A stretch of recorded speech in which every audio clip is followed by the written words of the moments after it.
Nah, hari ini saya akan memberikan penjelasan, gambaran mengenai apa yang kita tawarkan dalam program berjalan bersama Tuhan ini.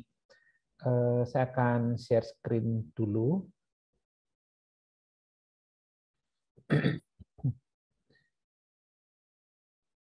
Baik, ya, Bapak Ibu sekalian, sebagaimana yang sudah dikirim kepada Bapak Ibu sekalian, buku yang sebelah kanan ini ya, ini buku yang kita pakai sebagai panduan oleh semua anggota berjalan bersama Tuhan. Sementara yang kiri ini pada saatnya nanti juga akan dibagikan kepada setiap komsel, yaitu panduan program ini.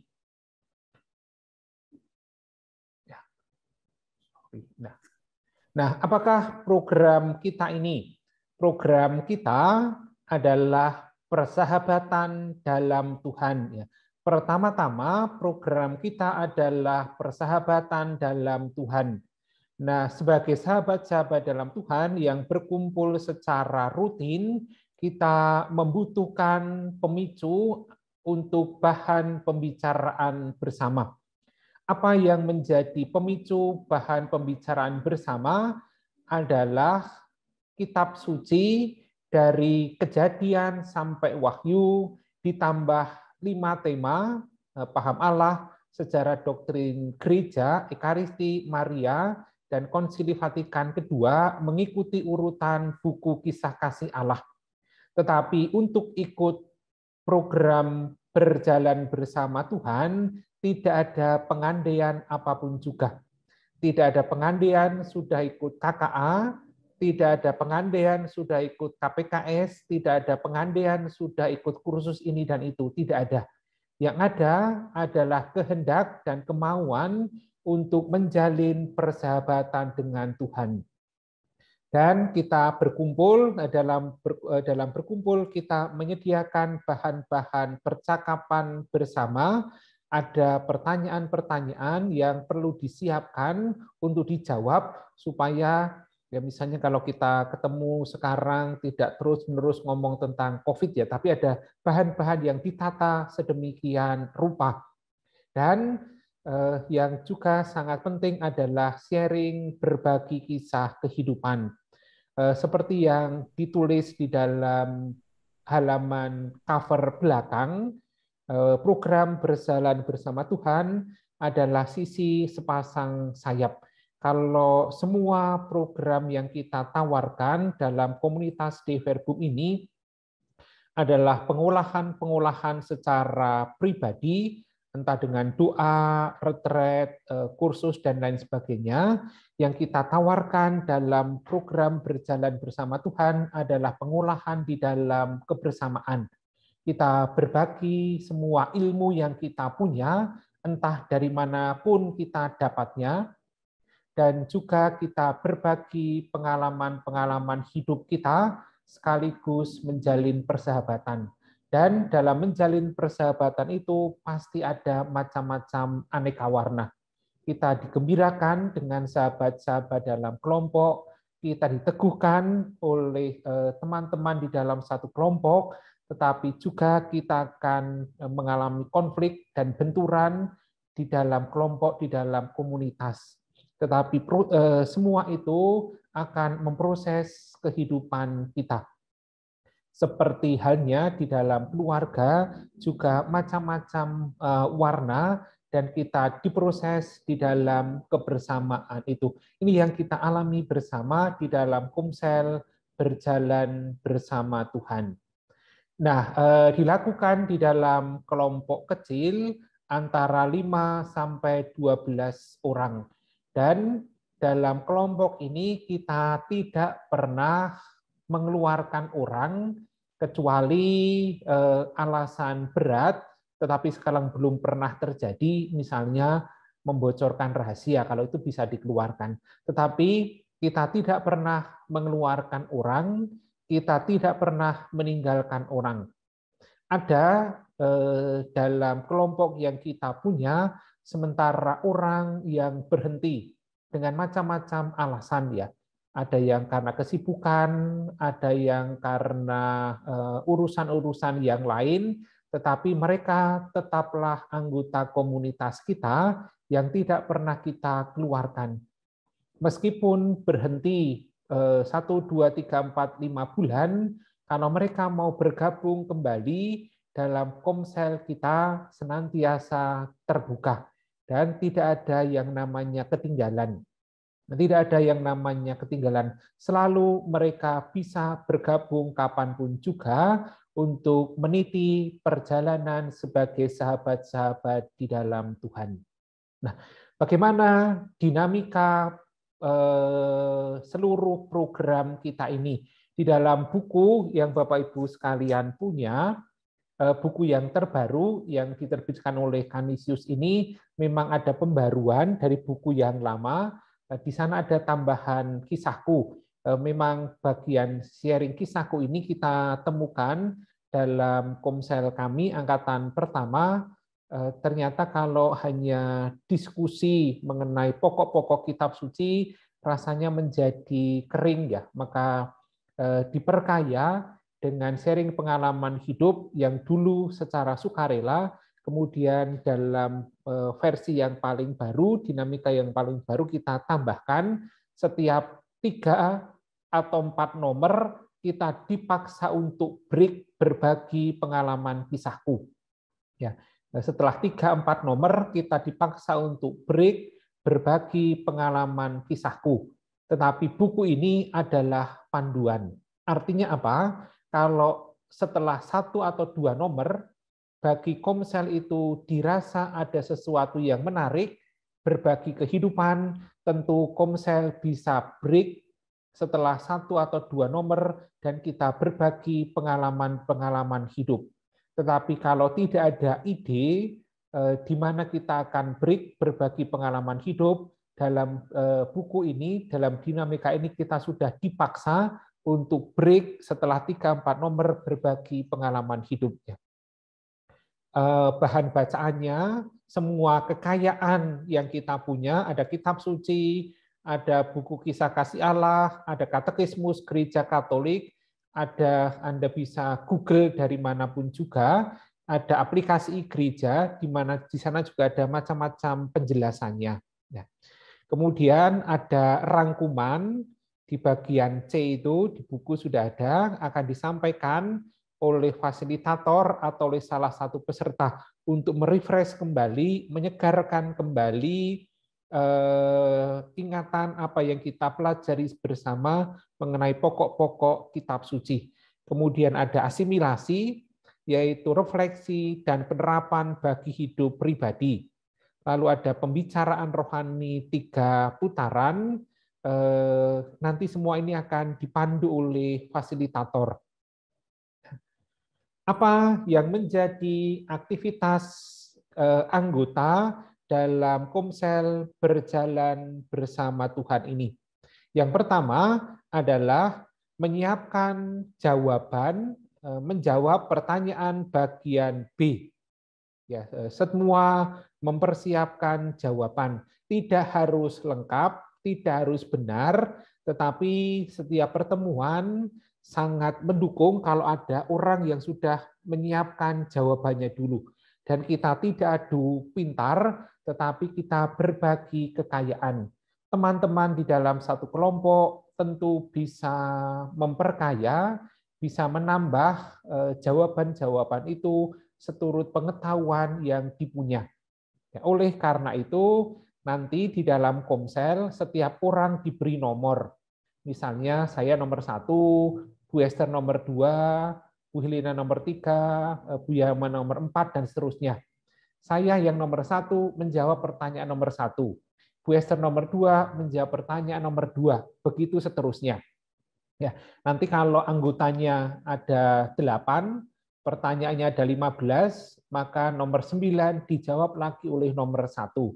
Demikian juga waktu sharing kisahku dan asimilasi dan pembicaraan rohani, urut dari nomor 1, 2, 3, dan seterusnya. Supaya kita tidak tunggu-tungguan. Mana yang siap dahulu, mana yang belum siap ya. semua datang sudah dengan kesiapan masing-masing, maka selalu berurutan. Urutan itu bisa diubah seperti yang kita lakukan di dalam Komsel kami juga selalu diubah. Maksudnya kalau tema 2 kita urut dari nomor 1 sampai nomor 14, nanti tema 2 kita menjawabnya gantian dari nomor 14 ke nomor 1. Ya, karena jawaban atas pertanyaan maupun sharing, kisahku, asimilasi, dan pembicaraan rohani itu bisa berbalik-balik itu. Tidak harus nomor 1 terus-menerus. Yang kedua, menjawab bagian asimilasi, tuntunan pertanyaan, dan menjawab pertanyaan atau sharing bagian kisahku. Semua harus dilakukan. Sharing kisahku juga berurutan dari nomor 1, 2, 3, atau nanti tema berikutnya urutan dari nomor 14, 13, 12, dan seterusnya. Dan mengikuti pembicaraan rohani. Maka 45 tema ini kita tidak tahu kapan akan selesai. Ya, nggak tahu kapan akan selesai. Komsel kami kita mulai bulan Juni tahun lalu, tahun 2020, sekarang bulan September kita baru sampai tema 7. Ya. Karena ini memang tergantung pada dinamika komsel masing-masing. Setiap komsel dinamikanya sangat berbeda. Dan bulan ini, bulan September ini, seluruh komsel berjalan bersama Tuhan, kita sedang mengadakan retret bersama, yaitu retret afirmasi, di mana setiap orang mendapatkan penilaian atau afirmasi ditunjukkan 10 kebaikan-kebaikan yang dia punya oleh seluruh anggota kelompok. Ya. Ini yang baru kita lakukan. Ada yang mungkin selesai dalam 1 bulan, 1 September, mungkin ada kelompok yang akan selesai 2 bulan, semua berjalan seturut dinamika masing-masing. Nah, khusus untuk jawaban-jawaban atas pertanyaan-pertanyaan itu, kita sudah menyediakan semua jawaban benarnya. Dan buku panduan selesai minggu ini sudah kita kirimkan kepada setiap komsel yang ada. Ini judulnya yang sebelah kanan ini, lebih tebal dari buku KKA yang Bapak Ibu sekarang punya. Ini sekitar hampir 900 halaman ya. Maka kalau ada yang mau bertanya, apakah ada jawaban standarnya? Ada. Tetapi jawaban benar atau jawaban standar ini adalah jawaban yang paling minimal. Setiap anggota waktu mempersiapkan jawaban-jawaban atas pertanyaan, silakan memperkaya teman-teman, memperkaya diri sendiri dengan eksplor dari berbagai sumber. Entah Anda pernah ikut kursus KPKS atau ikut pengajaran di mana-mana, silakan itu dibagikan dengan teman-teman satu kelompok. Ini yang tadi saya sampaikan, butuh berapa lama, kita tidak tahu berapa lama program ini selesai sampai 45 tema. Karena pertama-tama kita mau menjadi sahabat-sahabat dalam Tuhan, diproses, bukan hanya diproses secara pribadi dengan retret, dengan rekoleksi, tetapi saya diproses di dalam kebersamaan.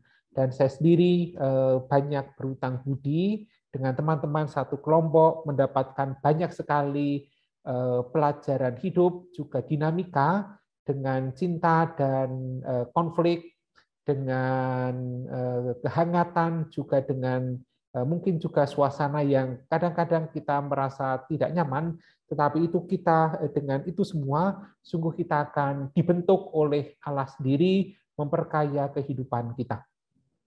Nah, setiap pertemuan, dinamika setiap pertemuan, demikian kita mengaturnya. Dibuka dengan lagu berjalan bersama Tuhan, lalu ada doa pembuka. Doa pembukanya seperti yang tadi didoakan oleh Bu Yama, juga ada di dalam buku Berjalan Bersama Tuhan. Setelah itu kita mengadakan diskusi, menjawab pertanyaan-pertanyaan atau kita sharing kehidupan mengenai kisahku atau bagian asimilasi atau bagian pembicaraan rohani 3 putaran. Ya, tergantung kita sampai pada bagian mana.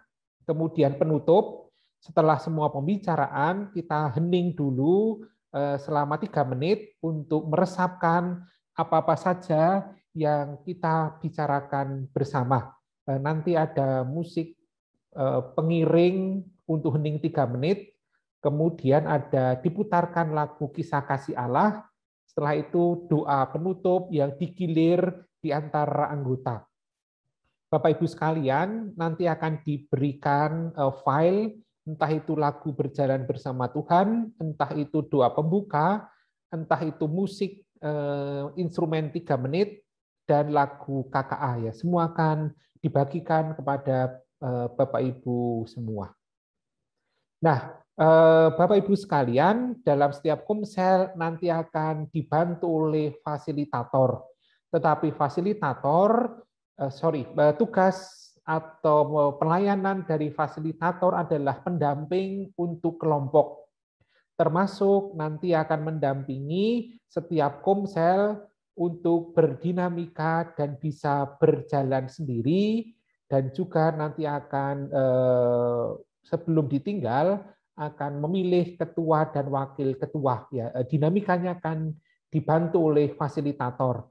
Fasilitator tidak akan mendampingi terus-menerus karena memang tidak mungkin mendampingi terus-menerus ya, karena dinamika kita tidak tahu berlangsung berapa tahun.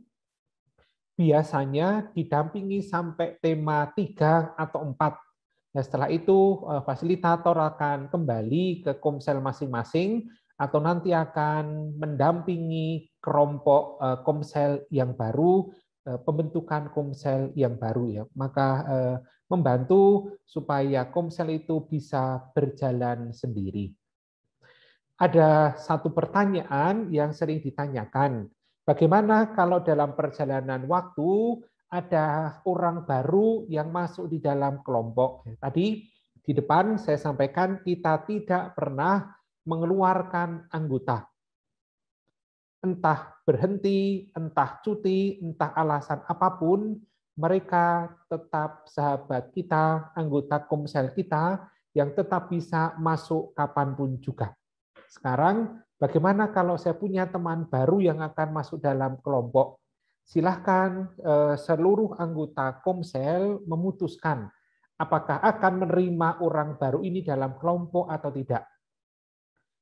Sampai sekarang ada beberapa komsel yang menerima orang baru dan itu diputuskan bersama seluruh komsel. Ya, mereka memutuskan bersama-sama kita akan menerima orang baru ini menjadi anggota kelompok kita. Jadi saya tidak menentukan, panitia atau tim juga tidak akan menentukan, komsel sendiri yang menentukannya. Sarana apa untuk komsel ini? Yang pertama adalah buku pegangan berjalan bersama Tuhan. Ini yang menjadi buku pegangan kita. Kemudian pada saatnya nanti kita akan mengirim kepada setiap komsel buku panduan. Tidak dikirim di awal, kita akan mengirimnya nanti pada saatnya.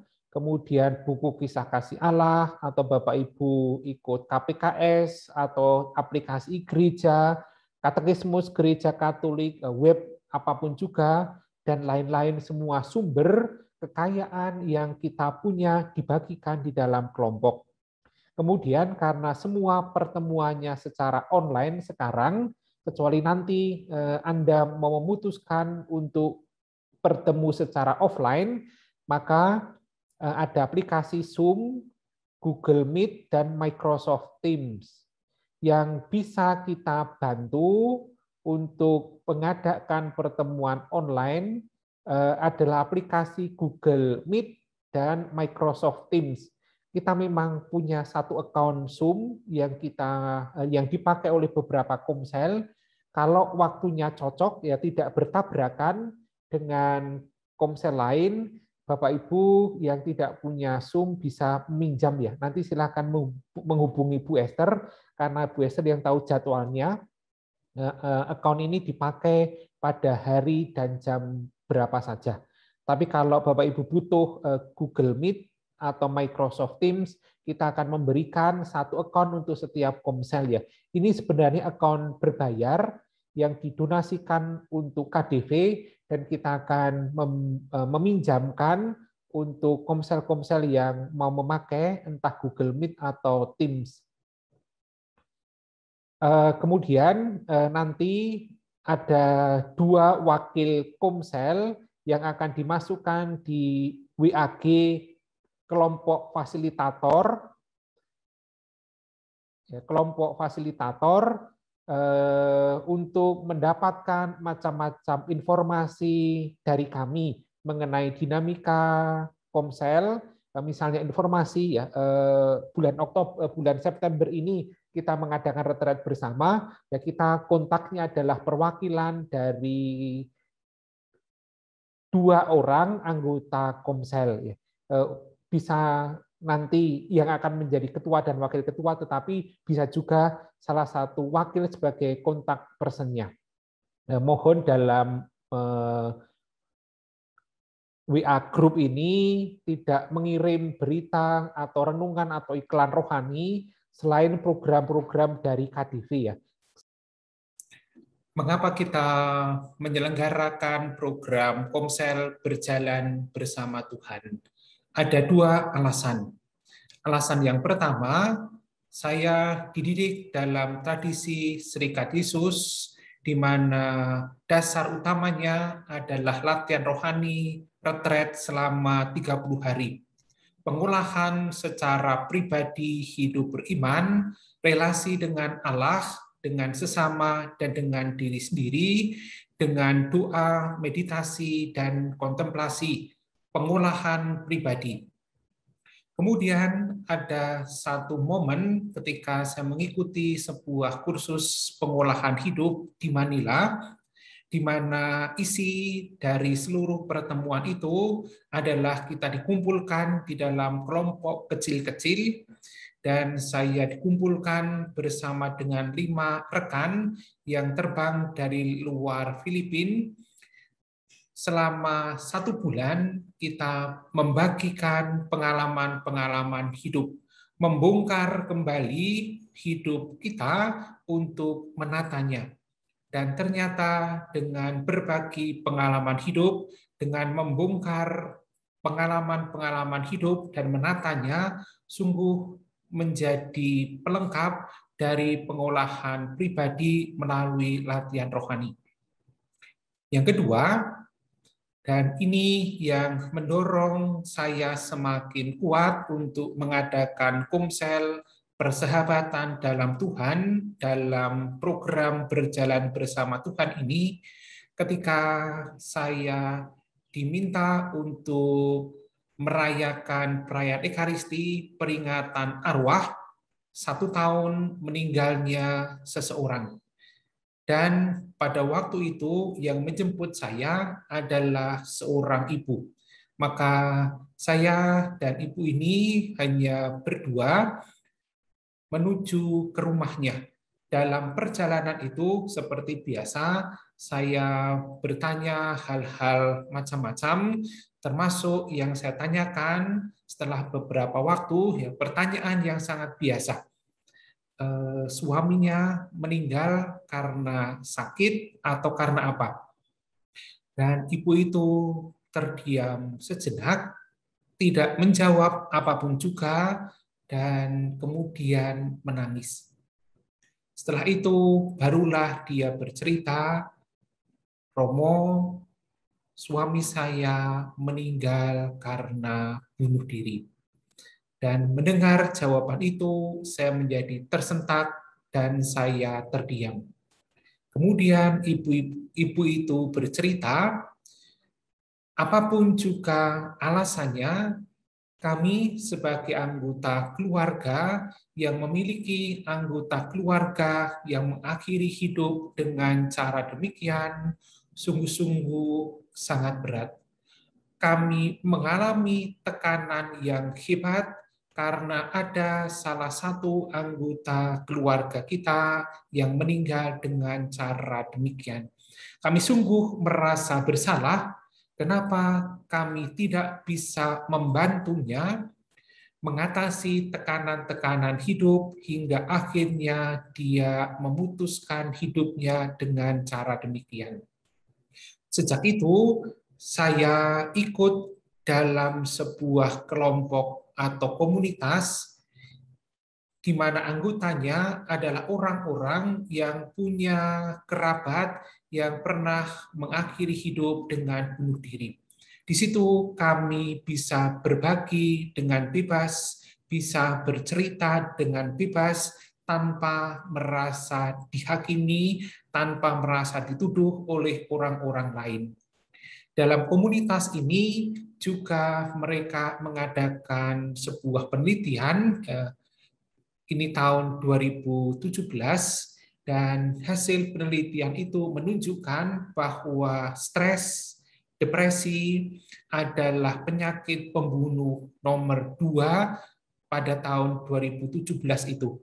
Dan mereka memperkirakan tahun depan 2018, 2019 sakit jiwa, tekanan batin, tekanan psikologis menjadi pembunuh nomor 1 bagi umat manusia. Tidak serta-merta bahwa orang kemudian bunuh diri karena aneka macam tekanan mental, tetapi karena tekanan mental yang hebat, orang mengalami berbagai macam sakit fisik yang sungguh-sungguh menggerogoti hidupnya. Dan penyakit ini hanya mungkin bisa dibantu untuk disembuhkan kalau orang punya sahabat, punya orang lain, entah itu anggota keluarga, entah itu kerabat, entah itu sahabat, di mana dia bisa membagikan kecemasan, ketakutan, dan beban-beban hidupnya secara merdeka, secara bebas, tidak merasa dihakimi. Nah, Bapak, Ibu, dan saudara-saudari terkasih, 2 alasan itulah pengalaman saya pribadi membongkar hidup dengan bercerita di dalam komunitas kecil dan pengalaman karena perjumpaan dengan salah satu kerabat di mana anggota keluarganya meninggal dunia semakin mendorong saya untuk membuat komsel, komunitas persahabatan dalam Tuhan melalui program berjalan bersama Tuhan ini agar kita punya sungguh sahabat orang lain yang berjalan bersama kita menuju Tuhan, mendukung satu sama lain, meneguhkan satu sama lain, menghibur dan juga memproses kita menjadi lebih baik lagi. Komsel kami adalah namanya Komsel BBT Lumen Verum, artinya berjalan bersama Tuhan, Sang Terang Sejati. Peserta komsel kami itu terdiri dari 9 anggota, 1 bapak dan 8 orang ibu yang usianya sudah di atas 70 tahun, bahkan sudah mencapai 77-78 tahun. Kendala yang kami hadapi pada awal pembentukan komsel ini disebabkan karena peserta yang mendaftar tidak mendapat gambaran yang jelas mengenai program ini. Jadi mereka mau ikut sebagai anggota karena diajak oleh sesama teman, satu lingkungan maupun satu wilayah. Dan sepertinya mereka juga tertarik atas nama program ini kan BBT, berjalan bersama Tuhan. Saya kira siapa sih yang tidak mau diajak ikut berjalan bersama Tuhan? Apalagi buat kita-kita yang sudah usia lanjut. Nah, tapi begitu mereka mendapat buku panduan dan melihat-lihat isinya, mereka juga terkejut dan mulai khawatir bahwa mereka tidak akan sanggup untuk ikut program ini. Lalu mulai ada kasak-kusuk, aku mau berhenti, aku nggak jadi ikut, aku salah masuk kelompok. Jadi saya dan Ibu Anastasia yang menjadi koordinator jadi bingung kalau sampai kelompok ini batal. Ya kami akhirnya memberi mereka semangat, mengajak mereka untuk ikut-ikut aja. 2-3 kali coba dulu. Masa kita sudah mundur sebelum maju perang. Ya akhirnya mereka ikut juga.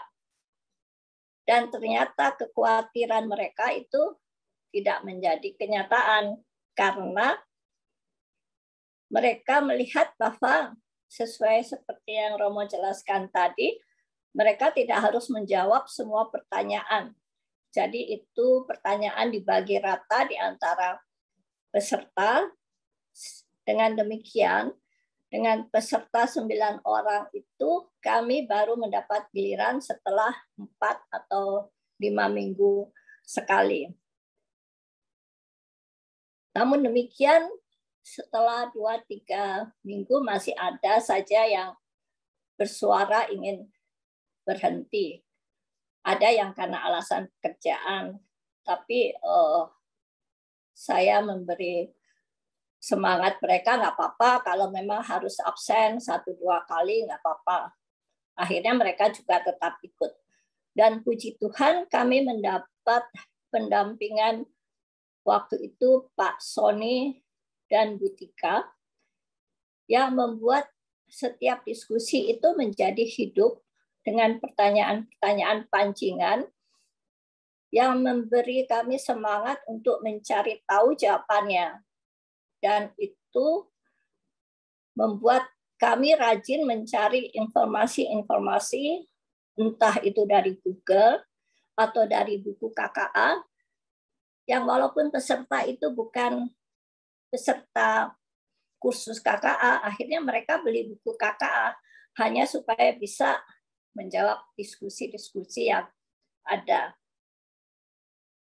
Bu Tika seringkali memberi semangat kepada kami, jangan terlalu fokus dengan menjawab pertanyaan diskusi, karena kelompok ini bukan ingin menjadikan kami ahli Alkitab.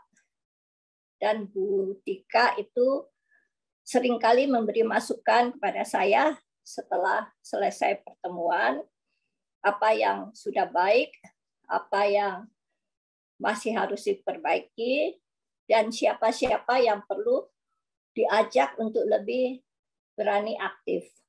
Dan itu membuat pertemuan selanjutnya menjadi semakin lancar, semakin baik. Tadi kita bicara soal sharing iman, mungkin Romo tadi sudah singgung. Sharing iman itu merupakan salah satu tema dari program ini yang amat sangat menarik buat kami. Karena dengan sharing iman itu kami flashback ke masa lalu kami dan melihatnya dalam masa sekarang. Di situ kami jadi memahami penyertaan Allah dalam kehidupan kami, dan dengan demikian makin meneguhkan iman kami dan juga iman sesama peserta yang mendengarkan sharing. Dan juga dengan mendengarkan sharing teman, kami jadi semakin mengenal mereka, mengetahui masa lalu mereka, dan itu membuat kami mengerti, memahami sifat-sifat mereka, dan mau mengerti, mau memaklumi. Dan dengan demikian, kedekatan semakin terjalin, kami semakin dekat, dan akhirnya membuat ada rasa persaudaraan di antara kami. Saya kira itu saja. Kalau soal komunikasi, saat ini mengenai teknologi komunikasi, yaitu melalui Zoom, walaupun kami lansia tidak ada masalah, karena rata-rata dari kami sering ikut pertemuan melalui Zoom meeting. Untuk saya sebagai koordinator, memang saya harus menambah pengetahuan saya untuk menjadi host. Dan itu tidak ada masalah, saya bisa belajar dari Google maupun dari YouTube. Sekarang setelah memasuki 22 minggu, masuk ke 23 minggu, perjalanan Komsel kami sepertinya sudah santai, sudah rileks, tanpa beban, dan membuat kami semakin bersemangat untuk ketemu lagi dan ketemu lagi. Dan saya melihat bahwa kami menikmati, kami sebagai anggota Komsel maupun menikmati kehidupan kami sehari-hari sebagai anggota umat Allah. Saya kira untuk Romo ini suatu program yang baik, dan terima kasih sekali sudah mempunyai ide untuk Komsel ini, untuk program ini, dan juga untuk tim yang sudah mewujudkan agar Komsel ini bisa terlaksana. Saya kira itu saja, Romo. Terima kasih. Dengan program ini kami semakin yakin akan penyertaan Tuhan dalam kehidupan kami sehari-hari, dan kami bisa menikmatinya sebagaimana harusnya kami nikmati. Saya kira itu saja, Romo. Terima kasih. Terima kasih Bapak Ibu yang sudah mendengarkan sharing kami. Halo, nama saya Kristina, asal paroki Yakobus Kelapa Gading. Nah, motivasi awal ketika ikut BBT adalah ceritanya saya habis ikut KKA, mempelajari kitab suci, tapi kok ya kurang nyerep rasanya. Jadi ketika itu Romo menawarkan kepada Komsel kami untuk ikut BBT. Saya pikir akan belajar kitab suci dengan lebih dalam. Ya saya oke aja dengan senang hati. Nah, dalam proses kan saya sebagai koordinatornya, saya harus membujuki teman-teman Komsel saya untuk mau ikut BBT. Saya bujukin semua. Nah, dapatlah sekitar 8 orang. Kendalanya ada di awal, yaitu pertama rentang usia yang sangat bervariasi. Sampai ada yang dari muda sampai tua. Jadi Komsel kami ini beragam usianya. Lalu ada juga jenis kelamin. Jadi kelompok kami ini 1 orang laki-laki, 7 orang wanita. Dan kebetulan yang laki-laki itu seorang kakek ya, jadi kayak seperti ayah buat kami gitu ya, usianya ya perbandingannya gitulah anak dan ayah. Lalu juga kendala lain perbedaan minat. Sekelompok orang dalam kelompok kami benar-benar ngejar belajar kitab suci dengan getol. Tapi ada sekelompok orang lain yang, aduh jangan serius-serius dong belajarnya, aduh susah nih aku nggak bisa, nggak ngerti. Tapi ada yang di tengah-tengah ya yang santai-santai aja. Terus belum lagi kendala lain perbedaan semangat. Ada yang berapi-api, ada yang cuman kayak dijeburin, nah udah aku ikut-ikut aja lah, rame-rame. Nah ini agak sulit. Saya pikir, wah gimana bisa jalan ya nih kelompok seperti ini. Tapi ternyata setelah semua dibawa dalam doa, setelah dijalani kok hasilnya sepertinya buah-buahnya positif. Ketika masuk kendala pertama rentang usia yang beragam, ternyata dalam interaksi kami bisa tetap hangat bercandanya, tetap saling respek. Bahkan seorang bapak itu jadi tidak terlalu kaku ya, karena harus mengimbangi dengan kami wanita-wanita yang cerewet gitu kan. Lalu juga saling peka, saling menghormati. Nah, ketika berhadapan dengan perbedaan minat, ternyata ada beberapa orang yang pengalaman kitab sucinya, pengetahuan tentang kitab suci cukup banyak. Jadi mereka dengan tidak ragu-ragu, dengan tidak segan-segan, sharing ketika ada teman yang kesulitan bikin PR. Jadi kita sama-sama belajar, tidak menghakimi, kok kamu belum bikin PR sih? Enggak ada seperti itu. Malah dikasih, coba baca link ini, ada nih jawabannya. Nah itu yang membuat teman-teman lain tidak merasa minder ketika ikut, malah senang karena belajar kitab sucinya dalam suasana yang menyenangkan. Terus suasananya, kan tadi saya bilang orang-orangnya ada yang serius, ada yang santai. Ketika semua berpadu jadi satu, jadilah suasananya sersan. serius tapi santai, tidak terlalu serius, tidak terlalu santai, semua on track, tetap santai namun maju perlahan. Juga ada kualitas sharingnya ya. Awal-awal ketika kita belum kenal ya kita bukanya dikit waktu sharing karena ragu ini siapa, ini teman. Beruntungnya adalah kami berawal dari kelompok komsel, jadi kami sudah saling kenal. Tapi memang kedekatannya ya tidak terlalu dekat. Namun seiring berjalannya waktu, kualitas sharing kami meningkat. Kami lebih berani bercerita tentang kesulitan, tentang dosa masa lalu yang indahnya adalah dalam kelompok kami tidak ada judging, tidak menghakimi, tidak ada yang menasihati. Jadi ketika aku tuh dulu tuh begini gini ya kita semua dengar aja, diam, dengerin ya sudah selesai. Tidak ada yang gosipin, tidak ada yang nasihatin, tidak ada yang bilang kamu nggak boleh kayak gitu, nggak ada. Jadi kami merasa nyaman dengan situasi yang kondusif seperti ini. Dan juga kan waktu kami Selasa malam ya, itu menjadi waktu wajib yang kami tunggu-tunggu, yang kami nantikan. Jadi kami tidak pernah merasa terpaksa untuk datang setiap Selasa malam. Ya santai aja datang. Kadang ketika lagi sesi, ya padahal ada yang lagi makan, ada yang lagi ngapain, ya kita santai aja. Makan juga nggak tutup kamera, santai aja, cerup-cerup, minum-minum segala. Udah kayak saudara jadinya. Hasilnya yang lucu adalah gini, komsel kami sudah terbentuk 2 tahun. BBT kami baru terbentuk 10 bulan. Namun kualitas kedekatan dan hubungan kami itu beda.